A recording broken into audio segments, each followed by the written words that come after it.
Former road accident fund CEO Collins Letsoalo is being targeted, but the media will make it look like his security detail was unnecessary because he was spending more than 10 million on security. Since Letsoalo took down the likes of Discovery because of their road accident claims, meaning that as an individual you don't have to go to lawyers to claim REF, you can actually go directly to the Road Accident Fund website and actually register all your information.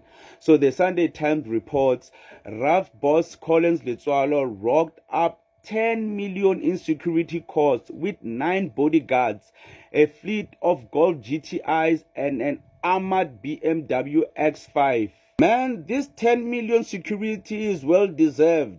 This guy is in danger, so we need to protect him. And at this point, they took away all his security. So it's up to the people. We, the people, must protect Letsoalo.